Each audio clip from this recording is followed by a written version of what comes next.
Getting all weird about shit for it's all good, man. We're sitting down. It's all good in the hood. All good in the hood. Hell yeah. Hold on. Oh. Never I mind. forgot my fucking hat. I don't like my hairline. He doesn't like his hairline. He's getting his hat. Hey, how about this? We'll kick off the podcast with you coming in here because it's recording now. Coming. Well, it's recoming now.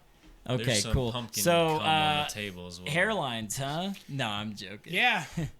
Apparently they disappear as you get. Hey, hold on. fatter. Hold on. Cheers. That was a good night of shooting. 2. That was a good night of shooting. Yeah. Check it out. He can't do it straight faced. That's all right. It's got a little bitter. God. It's a little bitter. As soon as you let your beard come in, those things get easier. No, shut the fuck up. No, you put that down and I can smell it. I got a whiff of it. It's just permeating off my breath. It probably goes Well- pretty good with this peanut butter vape, though. This one is just a hair stronger than last week's. Oh, So, it's a little Yuck. bit more. So what you're saying is I shouldn't drive home immediately I think you should slam another one, and then. and then drive. and then just drink. Well, I mean, yeah, I didn't say it. Yeah. So if he It's gets in strongly implied. trouble- so if he gets in trouble, It makes it more fun. That is how it works. Welcome everybody to episode 2 of 3. No, that was part 1. Sorry. my yeah, bad, yeah. my Episode bad. 1 was over 3 hours long, so we had to cut it into 2 parts. Yeah. This is 2. So this is episode 2 of what we have now called the final cut. Which is very interesting because we are doing this about 30 minutes after setup and everything, having shot another short. That will be coming in due time. In time for Halloween season. Yeah. Oh, yeah. So, hopefully by the time he gets this edited together, the movie's already going to be done. I'm probably going to be working on the 2 side by side, to be totally honest with you.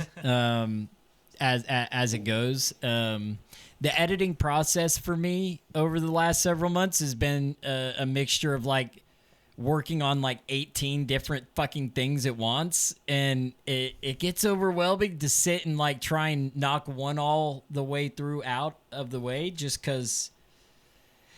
Dude, I don't know. Maybe I need UV like light glasses or whatever because that shit gives me a headache. I got to step away like every, I don't know, hour or so to just kind of recharge my eyeballs. Some blue light glasses.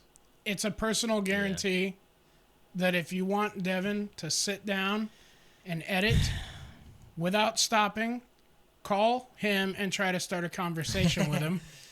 And all you're going to hear in the background is, Yeah. or go over to the house. Yeah. Yeah. See, but this is the thing too about the editing process, and you both know this, right? Especially Caden and Emma now more than anybody because they come over to the house, and what am I doing 95% of the time? I'm in the basement editing, or I'm upstairs just lounging on the bed saying, hey, I just got finished editing. Mm-hmm. Hey, Or- you want to go back down? I'm I was about to gonna go say. edit. So the other thing is we'll go over there and then you'll show me something and then you'll show me that and then just start editing again. Mm-hmm. So yeah. It's more fun to have people that you work on stuff with in the room with you while you're editing, especially if it's something you've worked on together. That way you're getting the eyeballs and the ears Yeah. and the feels of the people that like helped you bring it to life but weren't necessarily behind the camera. I don't know. I kind of want to hear from you on what you like, how you take that whole. I want to hear from both you actually. We'll start with you first though. How you take that whole process In the editing process. Sitting down to I help guess 'em. first. Yeah. I mean, it's cool because like whenever I like think of something and I kind of put it out there, you always will sometimes like think of that too, or you'll go ahead and put that in as well. So like I can give my own input, and you'll either collaborate with it or kind of do something similar to it. And so just taking the input, I think is pretty cool. So I don't actually know how to edit at all. When I sit down with Devin, I start giving him these really impossible tasks of, we need to do this and make it look like this, and we need this sound. No, that sound isn't good enough. We're going to have to take the sound, pull it apart, find the part that I want to hear heightened. Mm-hmm. Yeah. But he can do it. So, I mean, I mean, I've only been doing this video editing shit for like the last 15 years or whatever. So, or the cool thing is I've learned so much because I use I've started to use the thing you use as well, the software. DaVinci Resolve. Yeah. And well, my only experience is editing podcasts, so it's cool to kind of see the tools, because some of the tools that you use for your movie stuff I'll never really use for the podcast stuff. Yeah. But it's cool to have those tools. Like, there's a lot of transitions and things in my suite. Like, every time I sit there, I'll play with random shit, and I'm like, I know I'm not going to use it for this, but it looks cool. I might use it in the future. So what's funny is we're done. I could have sat beside Devin for 4 hours on one day, and then came over the next weekend, 4 hours then, and then for a third week, 4 hours then, super putting something together, and it's done. We both love it. It's perfect. Then he sends it to me in email, and I get home, and I watch it, and then I call him.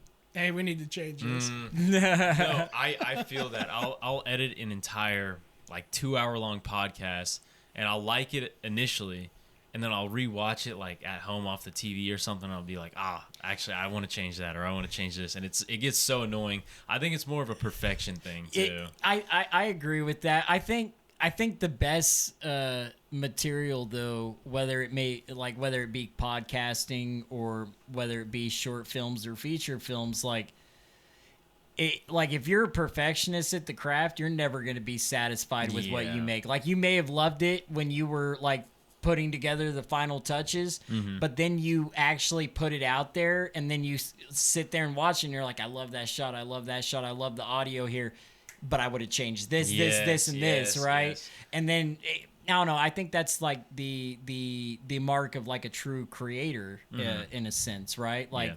If you're just everything you put out, you love it, it's so good, you're telling everybody how great it is, but you don't actually sit there, criticize your own work. I don't think you're ever going to improve in any space, right? We were at the studio last night. Emma threw down some amazing vocals. Oh yeah. We watched Taylor and Charles doing their thing. Shout out to them as well. Sir Charles, awesome. And it's that same thing. They both have that. You get to see that in real time. They've got this perfectionist quality about them. I've done stuff with Action Approved Studios. Shout out to Action Approved Studios as well. They very much the same deal. Everybody there is perfectionists at their craft. They just want to keep getting better and improving. And so being around all these kinds of people, when you're like this, there's naturally going to be some butting heads. That's just, that comes with the territory, right? But it's nothing but love all the time, because I want to see everybody succeed, at whatever they're doing. Circling back around to the butting heads, I think in the last episode at some point you probably heard him say, I don't want to hear him bitch. Me and this dude butt heads when we're shooting, when we're editing, when we're just conceptualizing something, but it makes everything so much better. You have to have that kind of person. You honestly should have heard the conversation last night about us discussing how to set up multiple cameras at a podcast. We're both on the same page and somehow arguing about it. Yeah. That was funny. He was describing to me what he wanted, and I told him the same thing back to him, but I described it in a different terminology. Yeah. It's just a disconnect with communication a lot of the time. But once I'm able to see, oh no, we're saying the same thing here, and then he's like, why the fuck are we arguing? Yeah. It's one of those scenarios, and I'm sure with you guys on your podcast, well, on the other podcasts, it's very much the same way. Oh yeah. Yeah. It can be like that sometimes. Just But I think we need to kind of put our input even more, because like sometimes Garrett and I's personality is like, sure, I guess we'll do that. But I think we definitely should, like, I want him to be like, no, I like it this way, and I need to be more like, I like it this way, and figure out kind of happy find the medium. in between. Yeah. Well, honestly, sometimes when it's like that, it balances out really well because that's pretty much what happens when I'm sitting over there while Devin's editing something, or even tonight. Tonight was, we were setting up a scene and shooting it a certain way, and he wanted it another way. So the compromise here is that just shoot it, because you actually want more footage Yeah. than you intended on, because this angle might turn out being gold. Yeah. Yeah. And that's a completely different idea than what was originally thought of. But a lot of times that actually ends up happening. It's not a bad thing to have to put in a little more work on something and, be able to kind of get out. It's a lot of work for him. That's for sure. Because we're here at my house and he lives 30 minutes away from here. So I don't always get to get over 35 minutes, but I make it in 25. Yeah, well, it leaves 20 minutes before, makes it here in 15. Dude, it's a 35-minute drive. Yeah. We're not going to talk about that. No, the way I think of editing is like you have a block of stone and you're just chipping away all the unnecessary stuff until you have a sculpture. Yeah. That's how I think of all the stuff that we do, is like with all the guests we have, I just tell them, just spit everything, just say everything. We can cut everything out that we don't want at the end, but it's better to have more than to have less and try to figure out how am I going to fill in these pieces. Yeah, exactly. Yeah. Speaking of which, this guy got to shine a little bit tonight. Yeah. Yeah, he did. First Front and time. center. Yeah. Front and center. First time that he got to really just be the focus of the short that we made. You guys are in for a ride. You're going to like this. When it's edited and finished, I think it's going to be something that's creepy, something that's very much more like thrillerish than horror, but it's got like strong horror undertones. The sound design is going to be absolutely pivotal on this. So. Oh, yeah. I can already hear the noises that need to go in here and there. I know Dallas is going to need his little like screeching sound effect that he loves so much, his little horror stings. I don't know. So it may not need it. It really kind of depends, because that, for everything that we use those for, really kind of is, it really kind of calls for it. And this really is kind of a slow build without a need for extreme hype. Yeah. I know. I think the most pivotal sound cue of if anything is going to be one specific shot where something happens and then it's just a tracking shot and then comes back and then kind of a reveal. I think that's going to be the key moment, and I really want to dial in the sound on that. I think that's going to be pivotal. You know what kind of sucks? I'm still feeling like I'm hearing the damn nightmare music. It's not even the nightmare. Well, okay, I know which track you're talking about. Yeah. When the nightmare sequence actually happens, and it's the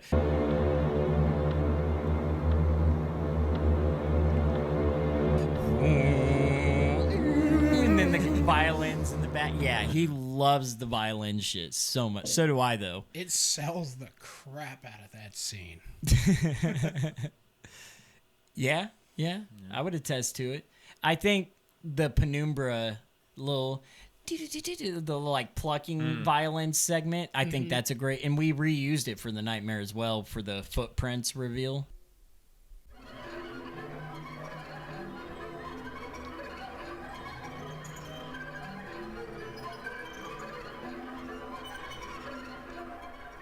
in the floor. Technically, I mean, that really is part 2. So for the people that are in the comments section going, I don't get it, Penumbra is part 1.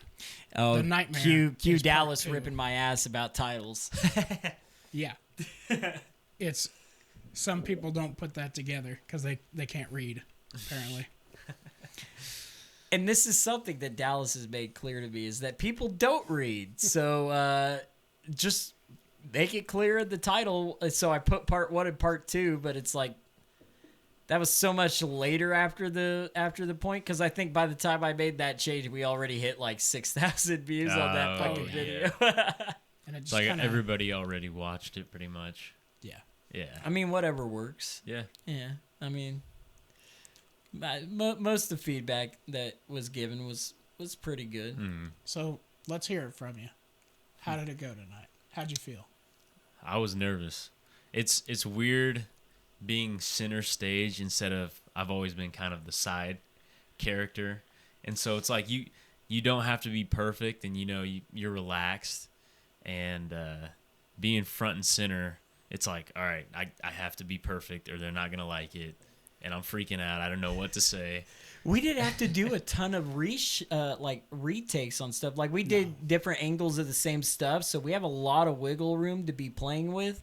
Well, a lot of times when I'm explaining how something needs to go, I'll act it out first Yeah. to kind of give a direction, because No, that helped tremendously. right. Yeah. And like, yeah, same on my end a little bit, maybe to a lesser extent. I did it a couple times tonight. I think Yeah, that's more of that's something I picked up from you, though, is that you definitely own the director role, right?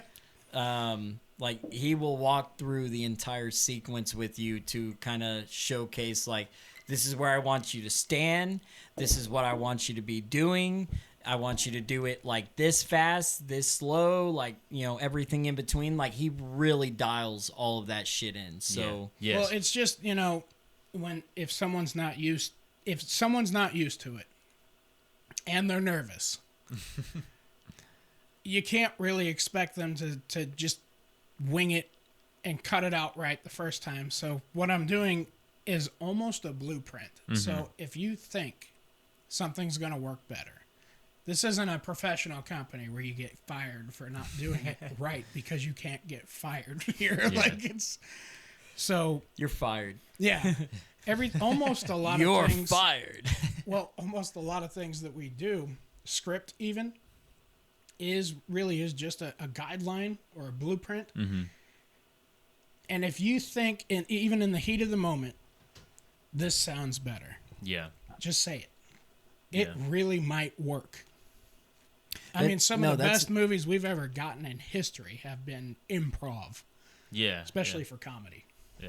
Yeah. Oh yeah. Well, even, I mean, I can't speak to a ton of horror movies, but I know, like, just based on, like, behind the scenes stuff of others I've watched, right? Like, I know you hate found footage, Blair Witch, for example. Like, there were times they were arguing with each other and it was legitimate. They had no idea what the fuck was going on. They were just given the cameras and said, here, go shoot it. We'll, like, randomly fuck with you and you won't know what's going on. And they did it. And it's, but it makes the film more genuine, like the fear and the fright in those moments. But, like, yeah, I'm so glad you brought that up, because that's 100% always how I've kind of operated in terms of the screenwriting process. And then also, like, when it comes time to shoot, like, the script is just a blueprint. Like, I've got dialogue in there, but I don't want anybody to deliver it exactly how it is on the page. I want them to kind of make it their own and deliver it in the way that feels most natural to them. It's just, this is the skeleton. I want you to, I want you to add the muscle and the tissue and everything on it. Yeah. And then I'll add the skin on and graft everything when we Yeah. get to the editing room. Well, if it's a pivotal moment, like when Scar and Tori's character are face to face, that's a pivotal moment. Even though there's no dialogue, it had to happen. Yeah. Even if we didn't use it, I'm like, we have to shoot it. Yeah, Because I want to see what it looks like at the very least. And Yeah. we shot it like 8 different times, because, like, the first time we were like, that looks awesome. It does. We just need to get it framed better because it kept coming off a little wrong. I think we had 3 really good takes of that sequence. Yeah. And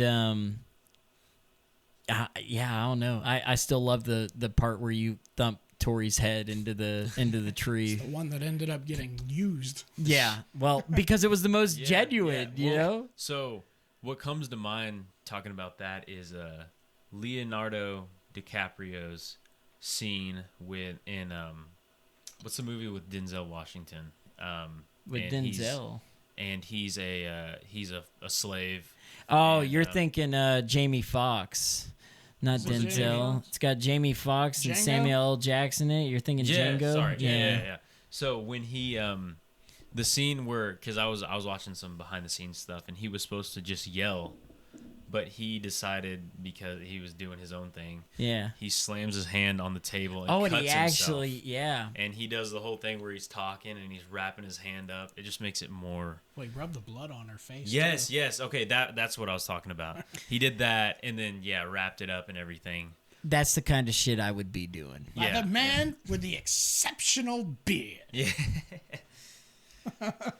But yeah, no, that's exactly the first thing that came to mind when you were talking about that. I mean, well, like we talked about in the last podcast, the scene in Whispers, we both ran into the truck. Like, that's genuine as Exactly, fuck. yeah. Like, of course, I want to use those takes because I don't know, it has it that was an feel accident. because it really happened. Yeah. The shot where I passed the camera off to Emma in the report when Scar grabs me by the throat. Mm-hmm.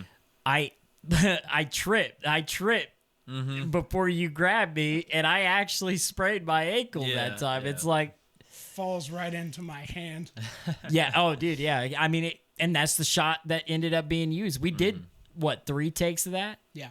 And as they both said, like, 100% you want to have as much footage as possible because you never know.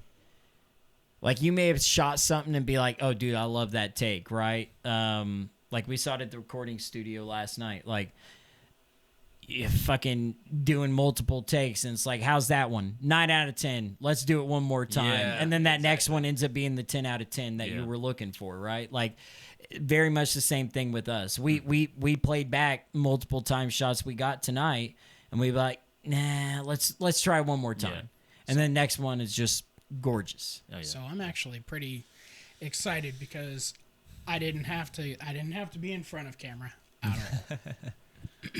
Me neither. And I love that. when this happens, Devin and I get to kind of work together on how it looked. Because if you're acting and directing, or acting and producing at the same time, going back and forth between character and, okay, that looks good, let's do it again. How's it Yeah. look? What does it look like? Are you zoomed in close enough? Because I can't see it. Yeah. So Yeah, that sucks. we ran into that a lot with Legacy. yeah. Because that was the first time we really kind of put Scar front and center, and therefore Dallas. But like, we did it in a way where we didn't want to reveal his like face at all until he gets the mask on, and even then we tried to minimize the profile of it until we get that face-to-face shot with you and Tori. And then if you notice, every shot after that until that like final sequence, you don't see a front profile of the mask ever again. There's a shot that he took of me that's panning up my back. Oh, Or no. my God. Yeah, that one. But it's along these lines of that shot and me snatching the mask off the wall. And I turn and start to walk. He cuts it right as the camera sees, Yes. like yes. here, and it's a blink and you miss it moment. Yes. And it looks just awesome because you can almost see, because even though the camera's not pointing at my face, I am as evil as I can make myself look. Even when I'm facing away from the camera. Oh, Because yeah. if you accidentally catch an angle from me like that, I want it to look and feel genuine if somebody sees it. Yeah. Well, and all the moments in the report, like, you don't have the mask, Yeah, and they're like yeah. quick snippets, right? Like, never linger too hard. In Aftermath, we had that one moment where you're walking up to me, but I intentionally made sure that shit was blurred enough to where you can't get a perfect look and then you come up and grab my foot and drag me off, and then you're just getting the backside profile, and that is in focus. Yeah. So it was like just little nuances and touches. I guess kind of an explanation. Like the way we approached those were very much of like, we don't want to show Scar a ton in these. Yeah. Because when we do the feature film, Seed and Hollows, with Scar front and center, I mean, we're going all out for it. You know, by that point, hopefully have like a pretty fat budget. You know, I'm thinking 2.5 million would be enough to really do it some justice. But And I'm gonna have this guy whoop me into shape because I don't have a trainer. you gonna be his trainer? Oh, not me. I know people though. I just fucking set him up with think he LJ. should. Oh my god, that was Just go a do football player. football lifts. Yeah. Football lifts. Dude. Hey, Talk about you want to be jacked like you were in that GPT photo you sent me? dude, I know. That is jacked. That is what was Very AI. You sent me that picture. What was my response to it? Probably. Oh, I said holy Momoa. Yeah. It's because the beard. Yeah. Well, if we can get Scar to look like that, and I don't know if he's gonna have long hair or not. That picture was made from an existing picture that I had, but it turned out just nasty looking. Scary, just scary. Primal. And if Are we you can- shooting for that primal look? I remember you mentioning that. That was Or was that for a different that's character? for Wolf. Okay. I want him to be a bit more primal. Scar, though, I just want him to be big, Okay. you know, and just he doesn't have to be as jacked as that, but he does need to be big and not Stout. fat around the midsection. So Yeah, So don't- like so muscular but a little fluffy. Yeah. Yeah.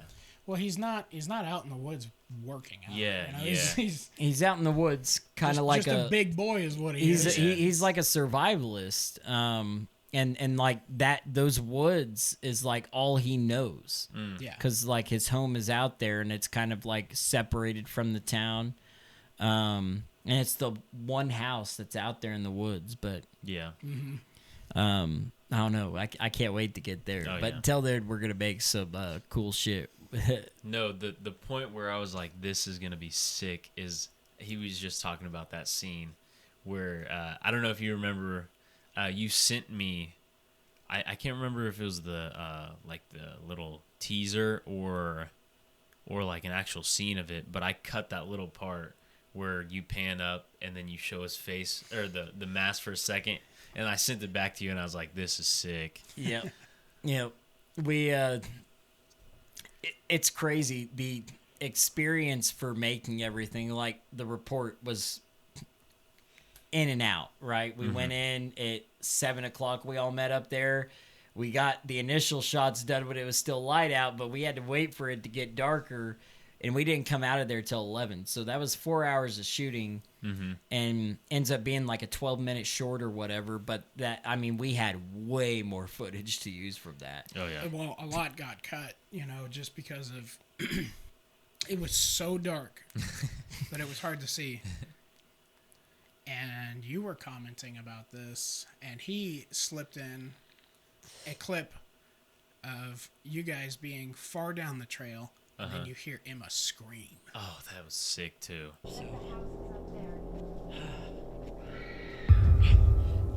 And And then the little piano getting ding. to Yes. kind of revisit that moment, just watching the podcast, And I was like, damn, that did sound good. yeah. And she did it so loud that the microphone picked it up, and I they were know. easily 100 feet See, away. Yeah. well, like Emma's Maybe my even more, sister. too. Emma's my sister and everything, and I love working with her, and we get along, and everything like that. Is there a button here? No, there's no but. Oh, What I'm trying to say is, with all of that aside, like the girl can legitimately act. Oh yeah. Oh, yeah. Cries on command. We've discussed all Yeah, this yeah. already, but in terms of like horror, she has the capability to become a legitimate scream queen in the future. Yeah. She's got some vocals on her, and that comes from the singing Oh, yeah. background Oh, that yeah. just naturally translates. But like the second I heard that scream, I was like, dude, yes, Well, yes, my like- sister can fucking act like, she gonna be the next Jamie Lee Curtis or some shit. You know what I mean? Like, it was so perfect that I thought that you had just clipped it from like a sound effect or something. I was like, there's no way. I didn't even have to go in and heighten it either I know. in the audio. It was just perfect. Dude, yeah, it was great. So I don't know. We just happen upon like lucky instances like that when we're shooting for whatever reason sometimes. Yeah. Yeah. Well, she got almost to a point underutilized for tonight's short, but at the same time, there was a lot of really good. Even though you'll see when it comes out, there's not a lot going on there, but to be able to hold your breath as long as she can, yes. Yeah. I would be gasping. Yeah. Uh-huh. That goes back to the music background though, dude. Impeccable breath fucking control, breath yeah, control. Yeah. Which is Did you get any pivotal. footage of her singing last Yeah. night? Oh yeah. I got a ton of footage. Hey, you might slip something in for Oh me. yeah, no, for sure. I've been cool.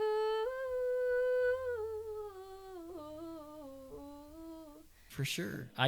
I put it all into an edit. It's ready to go. Oh, really? That's how I got you guys the pictures today. Yeah. Everything looks great on it. Oh yeah. Yeah, that whole place is a vibe. Charles kept saying you weren't lying. Like, he was super surprised. Well, she gets into. I always catch her humming, Yes. especially when Yep. we're between takes, we're setting something up. She'll start humming, and I mean, her humming is so clean. She is an incredible talent. You know, I live with her. Humming She all the would time. have been here tonight, but she's a little tired. Yeah. Holding her breath all that time really took it out of her. I mean, it would kill me, probably. Yep. See, like, I have no problem being in front of the camera anymore. But I so much more love being behind it and not being in front of it. Every time I'm in front of the camera, it's either him running it or, in the very rare case, Tori got to, which Tori, you should pat yourself on the back for that. I don't trust anybody to hold my camera. The fact I let you do it, you're a good one. Okay, we're cool. She was gonna be here tonight. Oh, was she? But her kid had, there was something going on. I don't remember what it was. It was something school. So they were getting ahead of that. So it was just bad timing to try to, That's okay. That's get okay. her over here. but- Another time. Yeah. I would love to have her do this with us. That'd be a lot yeah. of fun. Oh yeah. She I mean, plus it'd be nice to have somebody here that'll bust your balls, right? Oh. Although I know you're gonna dish it right We back way are harder. It's either gonna be really offensive or I'm gonna be the most hated person in the comments section. It's one or the other. Well, entertainment though, content. It is Well- gonna be entertainment. You're gonna look at it and go, are these two related? Yeah. No, we've just known each other since we were 13. They might as well be Yeah, at this yeah. point. Or maybe yeah. 14. I don't remember, but I'm 37 now, and she's 2 months younger than me. I don't know. She's just a damn kid. She don't know shit. There's Dallas running on his good old dog time. His Yep. doggo. Well, she's never gonna know what I know because I'm always 2 months ahead. Yep. So what's that make me to you then? I'm just a baby. I mean, you do know how to edit. Oh, okay. Well, Yeah, I have what am that I? going for me, and I have the camera. Yeah, there's that. Yeah, you're just using me for my camera. Right. That's what I'm doing. Devin, I'm really in the mood to stay up until 2 o'clock in the morning, sweating to death. Let's do that. Actually, I am 100% on board when we go to shoot something. I don't even care what ends up happening is I check the time and I'm like, damn, that went by fast. Yeah.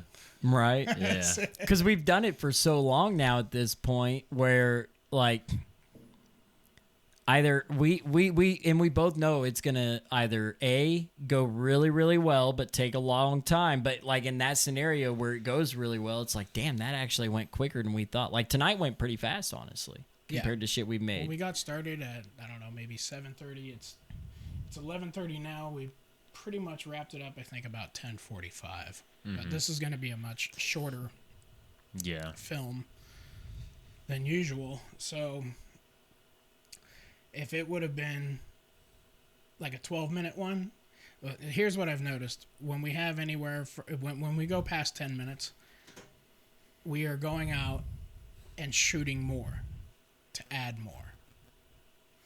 It almost doesn't really ever happen the first time we go out, because in order to make Legacy, we shot what we shot, and then 2 months later went and shot more. And then 2 months later went and shot more. Yeah, so Well, Truth at that be point, it told- wasn't even shooting more; it was reshoots. yeah. Well, so, and that's what's kind of difficult, because sometimes when we do something and we know it's going to be bigger than usual, you almost have to tell people, don't lose your wardrobe. Yes. That's yeah, that. Yeah, I'm glad you mentioned that because that's like a big thing. Continuity is kind of hard to stay on top of, especially when the bed sheets move or like a pillow shifts. Well, someone brought up in the comments section the Uno cards here, and then it's like flipped upside down, and it's like, well, we did that intentionally. Some of that shit we do I was gonna say, intentionally just to fuck with people. What was that one for? The nightmare. I was there when that happened, and I remember you bringing that up. Yeah. Yeah, I no, even, that was on purpose. I even said before Yeah. we took the shot, I was like, you know what'd be cool is if she comes out of the nightmare, that Uno card is flipped the other way, Yeah. and then next time we see it, it's flipped back upside down again, but moved. Just to let you get the impressions, hey, something's not right here. You know, No, I remember like it's that was all on purpose. Yeah. it's all done intentionally, a lot of that stuff.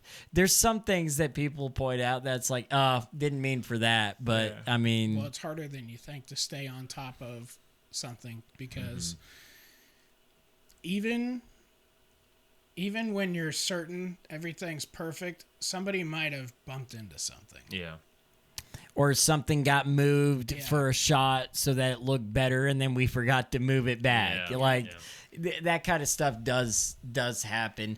But I feel like that's going to be something that's more likely to happen when you're working with literally it's the four of us usually, me, you, Emma, and Caden here, right? And then maybe like occasionally we get Tori in, right? You get all these professional eye spires sitting at home on their couch. That's why I find it so funny when you hop into the comment section and you're like, oh, thanks for pointing that out. What's your movie? Send me a link to it. That shit cracks me up. That's almost I want like to see how uh, good you are at keeping track of these things, since you're so great at pointing out all the things I missed. Well, see, that's funny.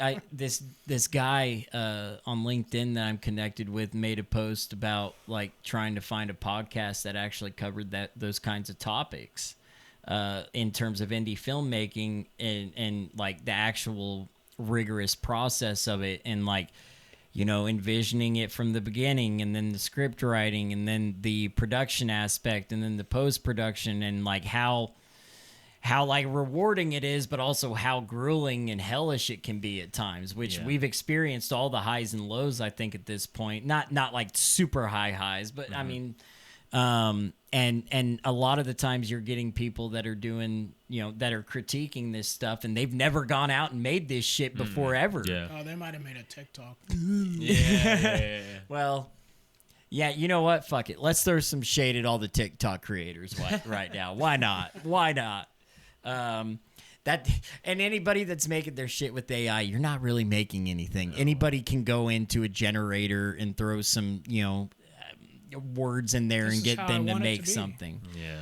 I mean, it's a lot different to, you know, have an idea and have AI make it for you, or to create something for TikTok, you know, and as opposed to, not saying that that's not like hard work, like especially the ones who are like, I got to drop like 6 uploads in a day on my TikTok to retain my fans, but it's like all of that's all just bullshit Well, to me. sometimes I watch AI videos that are almost like a documentary, because it can look pretty good, but when if you're trying to pass it off as some sort of trailer or something to a movie you're trying to create, similar to some piece of shit that I saw earlier today that you sent me, which happens to be the local competition in town. So if you see this, if you see this, it's a piece of shit. There you go. Dallas is not one to mince words either. I just sent it to him to get his thoughts on it, and then he's like, drive the actual bus off the cliff. Being scared. Well, for me with AI clips, it's always like how I think of it is like when I see an AI clip, I'm always like, yeah, that was good for an AI clip. Yeah. I've never once seen an AI clip and thought like that was pretty good. No, it's always like, no, that's good for AI. Like the only AI shit I really get on my feed is like the comedy side of it, right? Yeah. And like that I'm okay with Like to an Yeti? extent, I guess, on certain Like things. Yeti. Yeti. The Oh Yeti yeah, and the Bigfoot. Yeti and the Sasquatch. Oh yeah, they're vlogging and stuff. Yeah, yeah. That's Are funny. funny. Those are funny. Yeah. The AI Bob Ross ones Bob lately have Ross. been Yeah. killing me. Some Stephen of those are funny. Hawking's. The Stephen Hawking and WWE, those are great. Yeah. Oh, Stephen Hawking's coming off the top of the cage. Oh my god. Yeah. Yeah, that's good stuff. But The parrot ones talking to cops see, I have been feel getting me lately. those are They're good, too. AI. Yeah, but yeah. They're hilarious. I see the one you sent me with the cat. Was that you that sent me that? Probably. The cat that gets scared by the lightning and thunder and Yeah. Oh yeah, I was like, that's funny. That's AI, but that's So funny. it's really kind of a bummer because if you spend any kind of time on YouTube, you get these super critics in there that just, it's almost like they want to be the first one to say that's AI. Yeah. Oh, you're so cool. I'm glad you Yeah. noticed it. I'm jealous. I'm glad I didn't notice it. Oh, that's AI. Yeah. Yeah, I know. Well, see, I think everybody knows. we've had this talk before too about like the difference. How am I trying to word this? Like we want to do everything practical. Like even if it's just like a proof of concept trailer or something. Like we pretty much have that for Scarlet. You know, we went out and made something, didn't know how it was going to turn out, but had an idea. It was your idea because. Spoiler alert, Scarlet is are we going to call it Scarlet or Scarlet Slaughter? I just refer to it as Scarlet because I think Scarlet's probably taken, but originally it was called Scarlet Slaughter, but the way the movie's going, I don't know if I want to necessarily call it Scarlet Slaughter. I don't some I think reason. dropping the slaughter on there because people will find out about 30 minutes into that movie that it's going to be a slaughter. Yeah. Yeah. Well, kinda. Kind of. It's not going to be like overly It's meant to be a story yes. that's not supernatural. There's a concept that we were messing with for a while to make it kind of like that, but it wouldn't make any sense because in modern day, Wolf would be 98 years old, Yeah. you know? Yeah. Yeah. And so without making him supernatural, this just wouldn't have worked, Yeah. Mhm. Okay. you know? Yeah. And I don't want to make him supernatural. I'm not big on that. Yeah. Yeah. Yeah. And I do think it's kind of a cool idea, though, the concept of that. I don't want to spoil anything and give anybody else ideas to come and poach the shit we want to do, but, like, be on the lookout for Scarlet in the future, because... Well, as I track my damage. So when we start making Seed and Hollows, every time I get hurt, I'm going to mark that part of my body so I know to have limited use from it because Scar's not supernatural, he's human. Yeah. Yeah.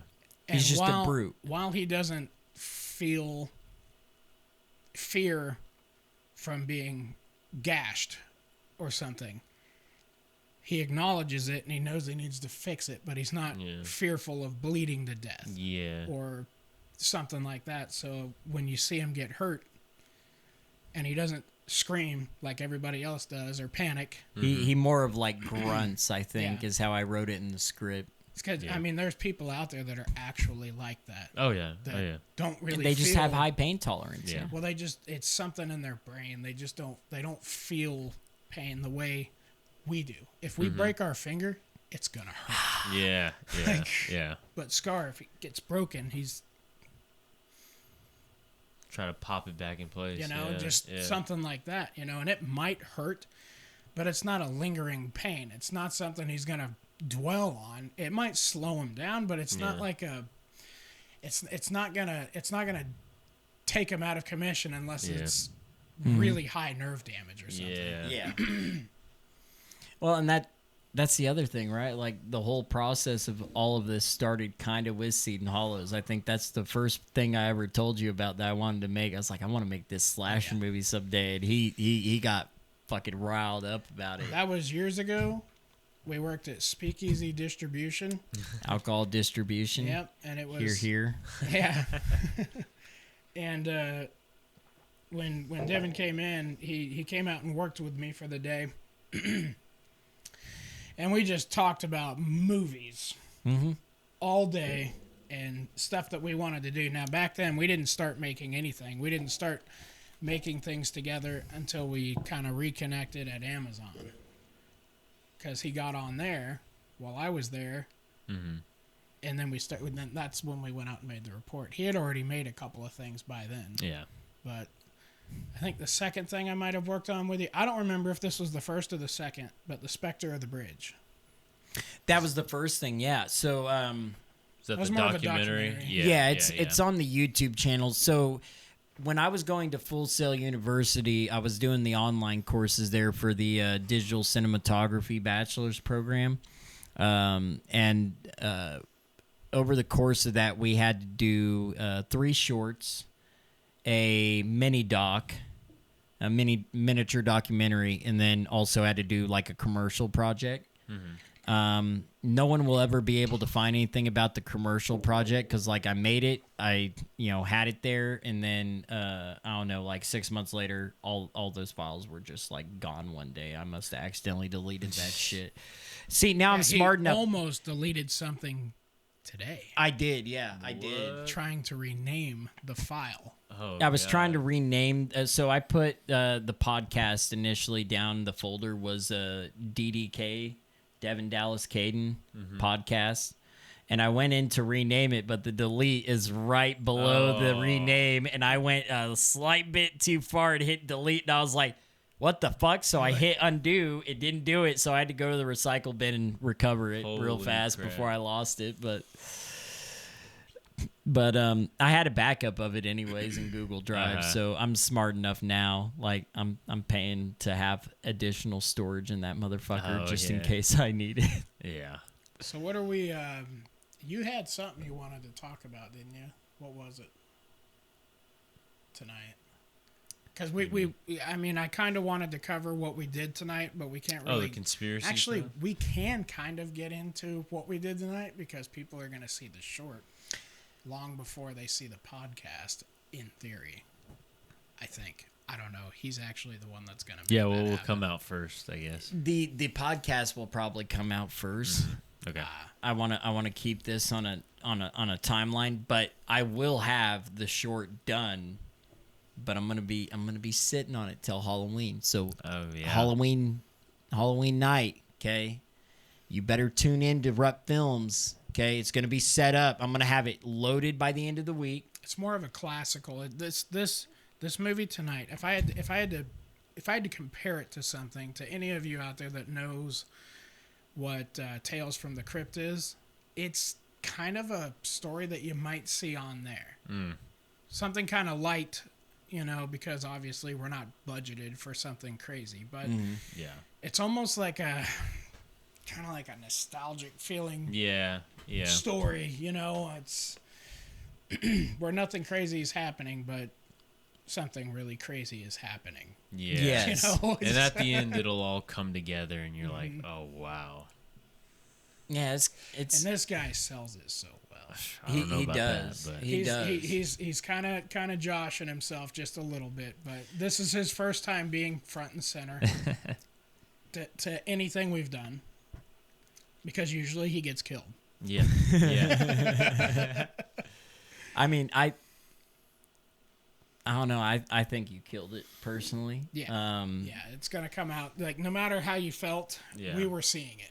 You know, we saw the look on your face when it counted, Yeah. Yeah. and body language when it counted. Yeah. So it ended up coming out the exact way that I thought it was going to in the first place. And Devin, you know, when he saw it, he's like, that's the one. Mm-hmm.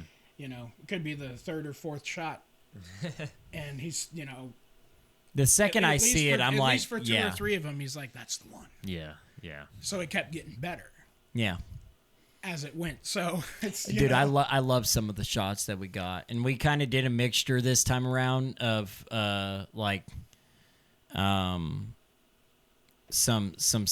just tripod stable shots, and then we did some panning stuff, and then well, sometimes freehand gets a little shaky. yeah. And well, and we had a couple shots we did that were freehand, and then we're like, fuck it, let's do a different angle and set it on the tripod. So, that gives us coverage in the event that some of those shots are too shaky. And in a lot of cases, there was a couple times I said, yeah, I'm probably not going to use that one. It's too shaky. We're going to use the other one. So, but this comes from over a year now, a year and a half now of trial and error doing this shit and being like, let's get a mixture of the two, because there's going to be some moving, tracking shot stuff that looks good. And then there's going to be some that we just we couldn't make it work. I remember one time we were working on something and I was just shitting on tracking shots. Just shitting on it. And it turned out looking so good. And I thought it was going to Which shit. what is this? I don't know. It's one of the shots that was used in, I think it was Legacy. Tori's laying on the ground and she goes to get up. And we were kind of having a bit of trouble keeping her in frame because... Oh, that's the one where I laid down in the grass so I could get that. It was in the house. Oh, in the house. She was laying on the ground. She went to get up, you're talking about the tracking shot where after she tried juggling the door, and then I tracked her from that living room to that area against the wall. Yeah. So when you try to track, you have to be in total sync with the other person. We actually just did this tonight, and we had to reshoot it a bunch of times until it came out right. And even then, we're probably only going to use the front 5 seconds of that clip. Yeah. But when you're trying to do something like that, it's really hard to be in sync with the person that's leading it, and the person that's leading it is actually the actor, and we're following it. And ideally, you want to move at the same time, but it does not work out like that very easily. Yeah, it's a lot of trial and error, a lot of reshoots in terms of that, and you want to make sure you fucking reshoot that as much as possible while you're there in the moment, instead of having to wait and then give poor Kate a call here. Hey, we need to go back to Andover and reshoot this shit. That's the trouble with shooting something at my house. Well, since we're doing this podcast anyways, we'll be over here. So. Right. And that's, as long as this happens on Saturday nights, all is great. Because that last one was on Sunday, and Jenny, I had to go wake her up. She fell asleep in my bed because Jenny's room that she sleeps in is right there. Oh, yeah. Right on the other side of this wall. All right, redirection. You guys were talking about wanting to get into conspiracies. Yeah. What's lingering right now? What are you wanting to get into as far as that? Well, okay, so there's a couple I have that are actually horror related. Actually, go for it. So, and it has to deal with a franchise we both love. Which one? Scream. A conspiracy with Scream. To me, I don't care what anybody says.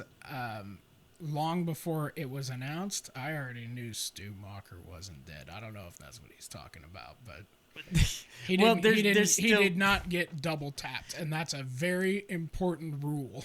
Especially within the Scream universe. Yeah, a lot of people have pointed that out, but then a lot of the people that are like, no, he's dead. Like, no one would survive a fucking 1996 tube television dropping on their face. Well, I don't know if you were watching, but when it fell on him, he was like this. Yeah. So Yeah. that You may- television, yes, it landed on his face, and it electrocuted him. But people have survived far worse than that.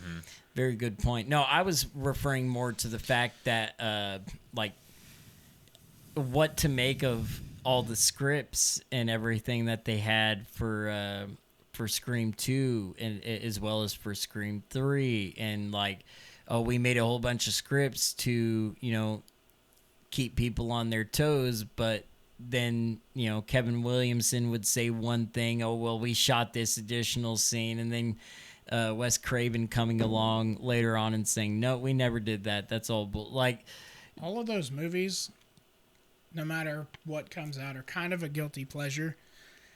My favorite's always going to be the first one. oh, by far.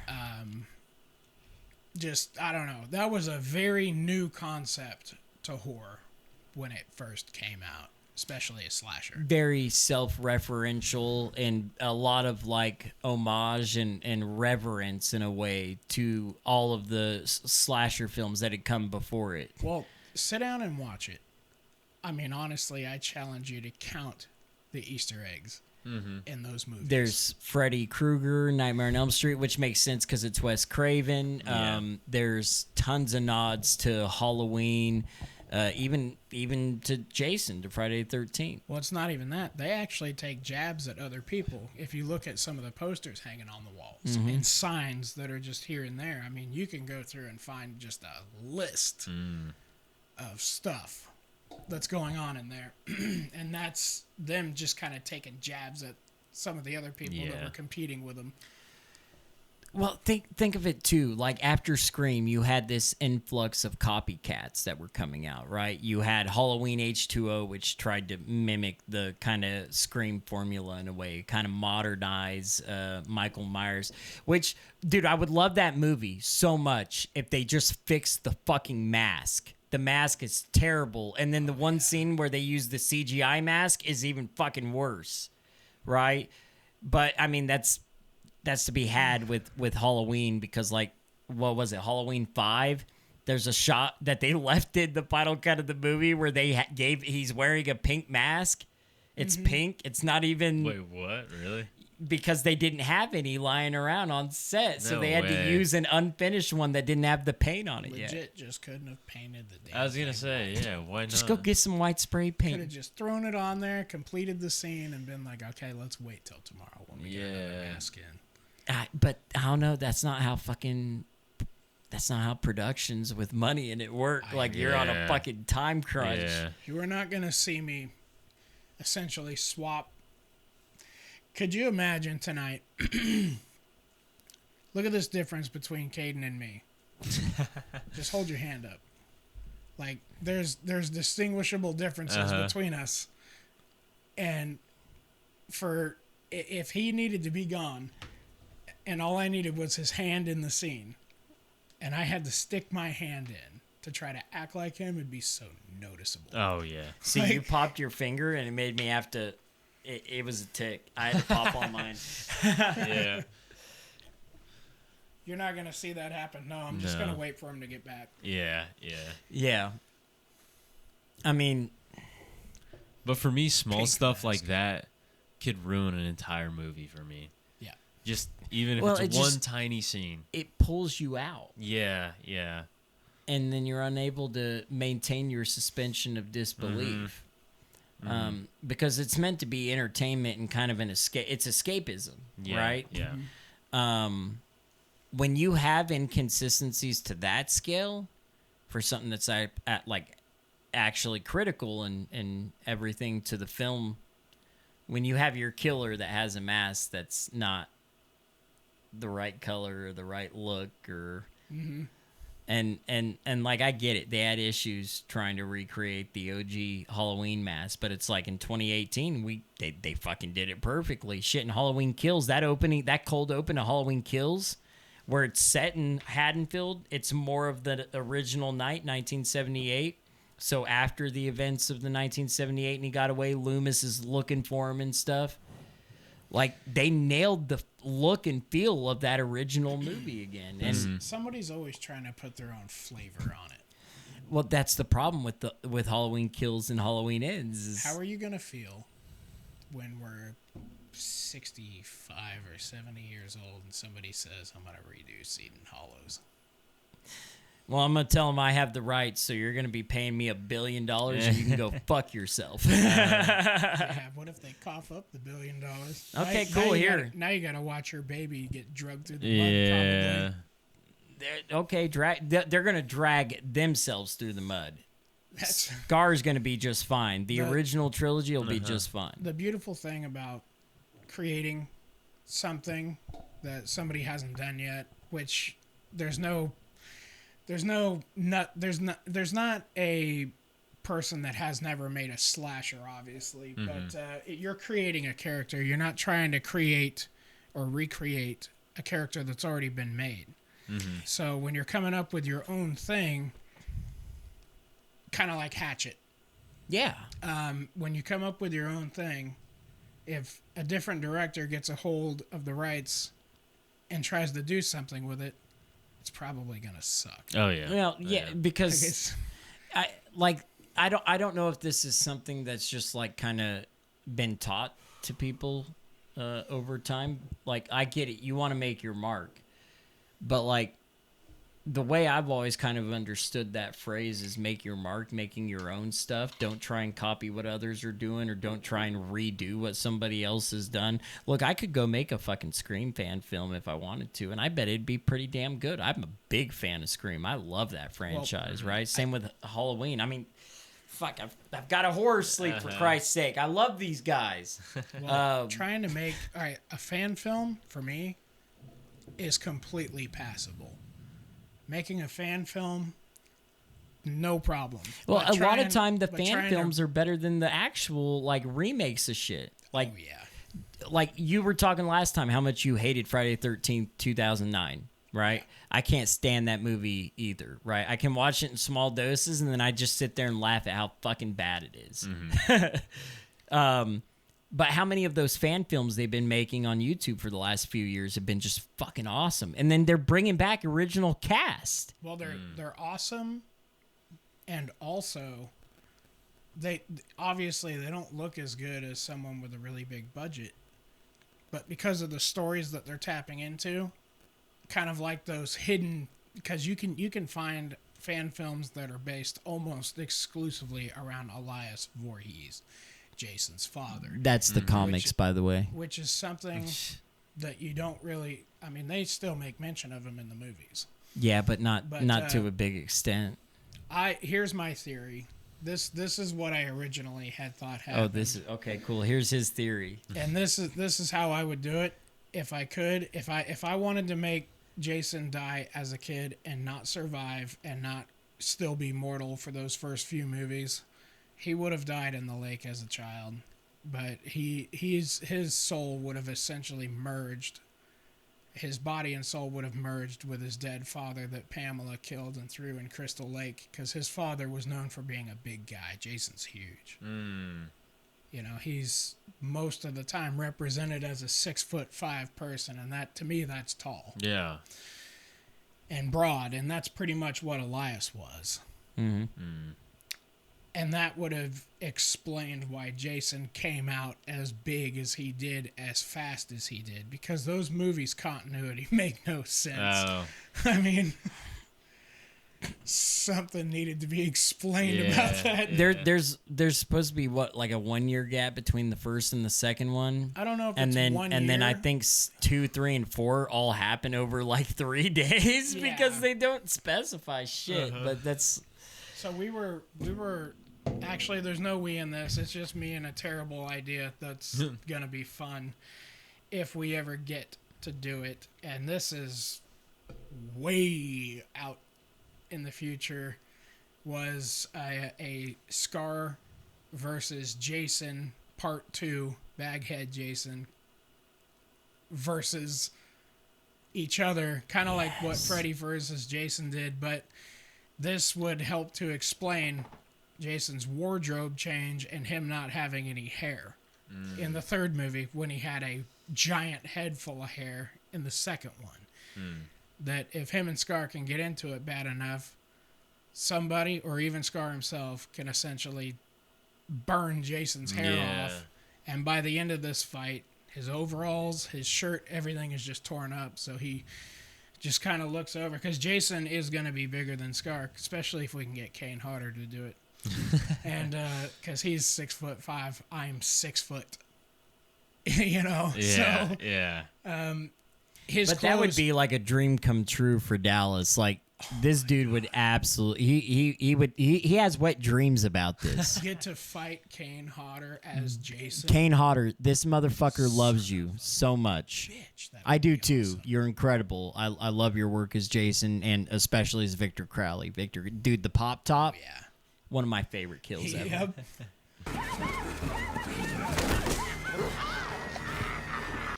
His man, Victor Crowley was freaking jacked, dude. Yeah, dude. But same thing. Nobody Same really- thing there though. They kind of changed his appearance movie to movie to movie, and like it didn't always work. From 1 to 2, it did. From 2 to 3, in 3 he looks a little weird, and then in 4 he looks really weird. Well, nobody really, I don't know if anybody's even ever seen this or if they even know it exists, but years ago, Kane made an Ed Gein movie, Yeah, and I liked it, yeah, I did too. but he really kind of sold the insanity pretty well, because he's already got that look on his face. You know, The It's only like- thing, the only thing is he's like maybe too big to be yeah, Ed he's, Gein, he's, but like, he's massive, you know, but outside of that, like he nailed it. Like he can do dramatic acting. He can act. oh yeah, and it's kind of nice to kind of see him get a chance outside of a heavily makeup. Just big Part. brute ripping people to shreds. Yeah, Yeah, because he's most of the time pretty calm in that movie. yeah. You know what's kind of fun? You've probably not seen this, but you might have heard us nerd out about it. Is the Mask of Leslie Vernon? It's a great guide to understanding slashers. I have it on Blu-ray at the house. You and Emma need to come over and sit down and watch that. It's funny as hell. Yeah. So it's like Training. it's to better be a than slasher. Scream in my opinion. Like it's more meta, it's more referential, and it has way more Easter eggs, right?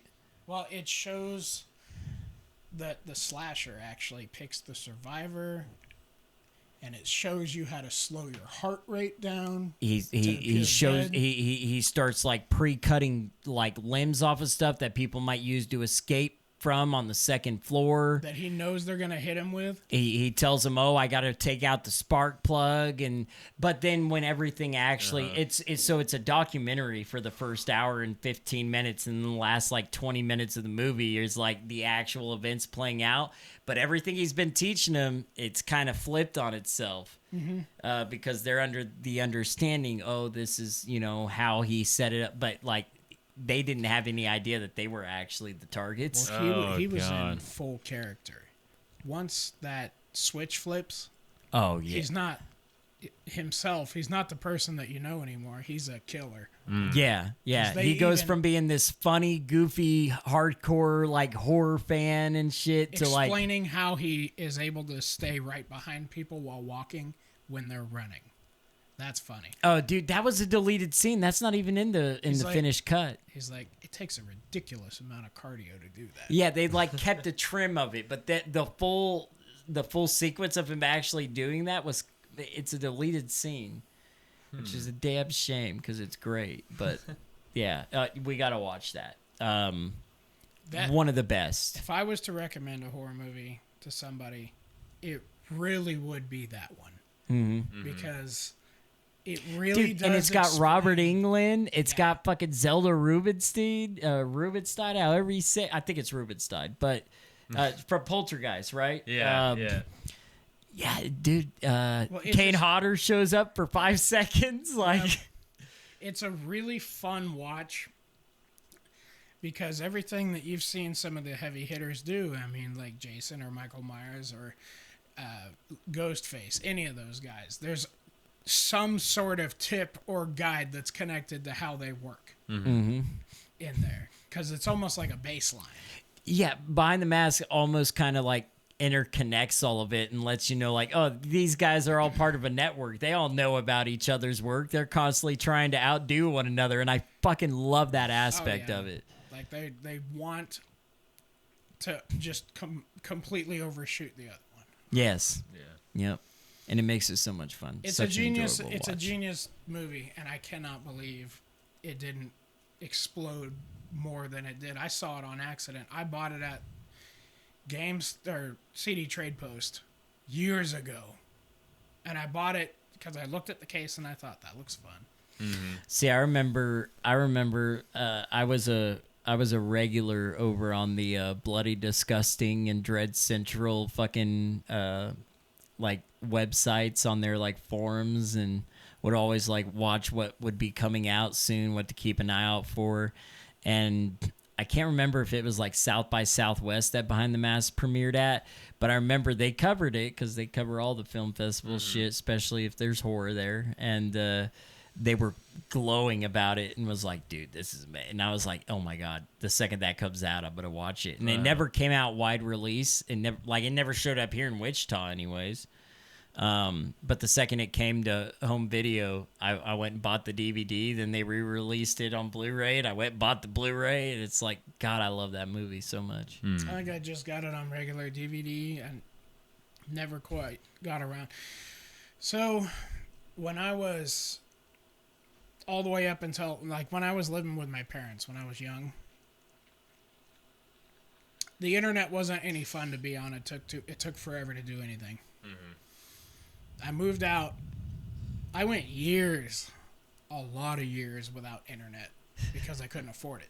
Yeah. All the damn apartments I was living in were just too expensive to add that extra expense. And I went forever. When I first met Jenny 11 years ago, I still had a flip phone. Wow. This house, the one that I'm in right now, didn't have internet. Jenny put internet in this place. So when I wasn't always so up to date, but I was a very get out and go do stuff person because that was the only entertainment that I had. So Yeah, that explains You know. the outdoorsy side. yeah, well, I still love it. He, sorry, I hope the mic didn't pick that up. I hella burped. It Are you definitely gonna did. drink that? Well, I was thinking about like saying, "Hey, let's pass it off to Caden, let him speak a little bit." Yeah, how about it? I want to hear about what conspiracy you have for us tonight. About anything. I was just gonna go off of what you had just because. Oh, okay. Well, then here we go. Because I want to make a movie about this in the future, even if it's all bullshit, right? Because like, it's just interesting. It's fun to theorize and think about, and like some of this shit would make a good story. Like, I think making something that would be like Bermuda Triangle would be fucking awesome. I know that's been done 1,000 times, but I would like to do it in a way that's just like a lot different. Maybe ties into some like government like connection. I want to do government conspiracy shit in the future. I think that'd be fun as fuck. Because as you said last time on the podcast, I succeed with thrillers for whatever reason because I think there's a more like inherent like drama element in order for a good thriller to be like You can really successful. You can really do anything you want with that Yeah. because there's never been any real proof. Other than just like ships Yeah. and planes and stuff going missing there. Yeah. So there was this 4chan post a few years back from this guy that claims to have like worked with the government and was a part of like a UFO UAP retrieval unit. Yeah. And he said the reason why shit happens at Bermuda Triangle and goes missing is because there's a giant underwater like UFO base and it manufactures its own UFOs within it. and that they're not manned. They're all like the drone variations, and they can go in and like make them built to spec for what they need to do. So some are made specifically for reconnaissance, some are Yeah. made specifically for research, and those ones might have somebody inside of them, an occupant, to actually like do researching, and all this crazy shit. And I forgot to send you the fucking link to that so you could read it, because it's an interesting read, and some of the things that have been happening lately within the UAP discussions like kind of corroborate that. Yeah. Whether or not those things are true or not remains to be seen, but it's at least very interesting. So I mean, because he was saying in there like, oh yeah, anything that goes to Bermuda, whether it's a plane, a ship, like if it gets too close to that little underwater base, they just zap it out of Yeah. existence. It's just gone. And I'm like, Well- that's fucking insane. Well, what could prove? What could like kind of go with that is like all the stuff that the Pentagon has put out. All of those UFOs are always over water. That's always. Yeah, That's always. What would you do with it if you could make a movie about it? Would it be based off of your theories? no, not I don't have theories on it. I'm a normal civilian partaking in the fun of theorizing. Yeah. I know some people take it way serious, right? I think you would have to be someone that's a little bit kind of closed off to think that like we're the only fucking intelligent species and life Yeah. that exists in the entire cosmos of everything, right? There's something else out there, I'm sure. Whether or not they've been to Earth or they've been here before, I don't know. It's fun to speculate, I think. If I was to make something, so if I made a UFO movie, I'd want it to be scary as fuck. Yeah. You know what I mean? Nope was Oh yeah. something that was kind of, it was closer into the ballpark than anything else I've ever seen in terms of what I want to do.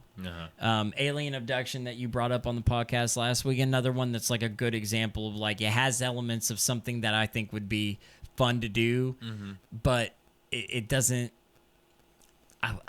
Well, would you bring it alien or would you bring it sea monster? I wouldn't do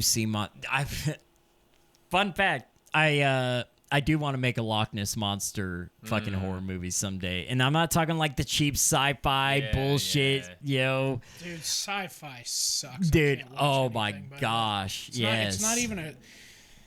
Some people would argue that sci-fi is just a good time, and I just can't get past how shitty everything looks. Yeah, they They try to make this giant beast of a creature come flying out of the water, and somehow three-headed shark versus giant splash. octopus or mega sharktopus or whatever the fuck. it's kind of hard to get into something for Bermuda Triangle or Ocean Beast or something like that and try to make it better than Pirates of the Caribbean. See, I don't want to do Bermuda Triangle even. What I So- want to do is North and South Pole, like Hollow Earth theory, right? Like they're like Well, all like, the species you of could- you can man. kind Kind of Godzilla type of Not thing. even Godzilla. You Well, I can- mean you can the take- concept of there be a hollow Earth. like another. Yeah. You can kind of take some of the images because it's really interesting what people find because they're just that bored. But some of the images that are found on Google Earth that just when you look at it and you look it up for yourself, you're like, damn, that's actually over there. Did you Yeah. ever see the one of the dead body that it shows a guy on a dock and he's dragging a trash bag, like a bag, and it looks like a body bag, and there's just a trail of blood behind my him? God. That's Have you crazy. seen that one? That was on Google Earth a long time ago. No, Wow. I've seen a lot of things on Google Earth that look like something hit, And skidded, Yes, and yes. made, and I mean this is in solid rock. Yeah. And I know very well that's probably an asteroid or something, but the shape that it makes, Is almost too clean, too yeah, perfect. it's like you would think that when an asteroid this big lands and hits that it would just be catastrophic. But instead, it almost looks like Skid something mark. like a skipping stone, Yeah. but without actually skipping. Yeah. It just hit and skid to a stop. But when you look at it, when you see it on Google Earth and it's this big, it skid for a long time. Oh yeah. Like, You ever see those videos on TikTok where it's like just a dude zooming in, zooming in, zooming Yeah. in, and then like the payoff's never fucking worth it? Yeah.